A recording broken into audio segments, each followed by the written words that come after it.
Welcome to Geek Culture at MNEB Studio. Today my guest is Prof. Annalie Jordan.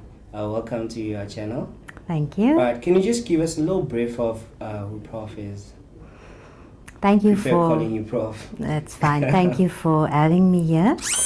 I am in love with technology and innovation. My background is information technology, research and development. And at this stage in my life, I'm involved in projects, research projects, and I'm involved in the Innovation Summit in terms of the academic part of the conference. Alright, so within the SA Innovation Summit, there will be academics who will be coming, some from the engineering sector, some from the architecture sector. So what kind of validation will be done for them? With this academic conference, we are aiming to support the engineers and the architects in terms of the validation, as you mentioned, and to explain that annually the engineers and the architects must collect a number of points, which they are well aware of, to maintain their professional status. And what we intend to do is, with this conference, is after the conference we will submit the papers that have been delivered to EXA, which is the engineering body, and to CBE, which is the architectural body, and apply for validation. These engineers can then as well go online on the internet and they can claim a certain number of points for the conference. And that points will count towards the number of points they have to gather every year to maintain their professional status. If these engineers and architects also decide they want to present a paper in this conference, they even gather more points. So there's a possibility for them to attend and gather the points, and then if they present as well, if they present a paper which is accepted, they can gather points for presenting that as well. Alright. So this conference, accreditation. Yes.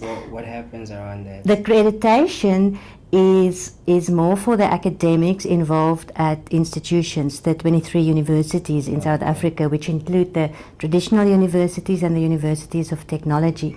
Whereas with the validation, I just want to say that quickly, is for all engineers, wherever they are.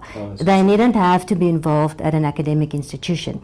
But with the accreditation, we work with the Department of Education or Higher Education and Training, and people submitting papers. We have a double-blind peer review process and the double-blind is important, where the reviewer doesn't know who the person is who submitted the paper, and the presenter and the author will not know who's the reviewer.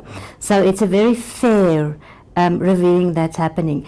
And then they will present at this conference, and then we will take the best papers from the conference, and we will bind that together in a special edition journal with an ISBN number and certain criteria that we adhere to, which the Department of Education gave for this, and then we will submit this journal to the Department of Higher Education and Training, and they will then work through it and decide the value of it depending on the double-blind peer review process and all the other criteria.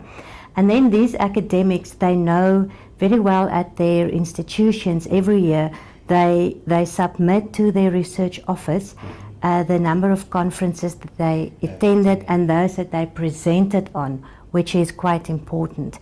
And this is submitted to the Department of Education, and then at the end of each year or the end of each academic year, they look through these conferences and then they give money to the universities to say, well, this is the money we give you, and then the universities take that and subdivide it again among the academics who presented the paper. So there's a chance for them to have their paper submitted in a journal and to get money from it in the end. It's actually a good platform to be part Yes, of. and for the engineers, it's double because they can get money from it if they're involved at an academic institution, but they also gather the validation points Oh, for their professional status, and that's what this part is all about. so innovation. What is innovation to you, and what do you find interesting about innovation? Innovation is important for South Africa to be on par with the rest of the world, and we're not doing too badly in certain instances at our academic institutions, at the CSIR, at other research councils, at companies. The research we're doing is spectacular, and we're living in the age of technology. So we take the innovation and we take the technology and we combine that, and we bring forth products which is truly South African, which we're very proud of. And those products that we deliver is patented, and it's sent out to the rest of the world. And there's even companies from overseas. We know the companies from abroad looking at South Africa, looking at our students, and they actually look at the innovations coming through and the patenting coming through, and they buy these products and they distribute it amongst the world. So innovation is very important. It's important to have the academic stream, but it's also important to have the commercial stream, the innovation stream, to give a full picture of what is happening in South Africa amongst the people. And we are actually quite innovative. No, that's good. No, Prof, thanks for your time. Thanks for visiting us at MLab Studio, and really looking forward to seeing you at the Innovation Summit. Come and say hi. Yes, no, I will definitely do so, and I'm looking forward to see you as well.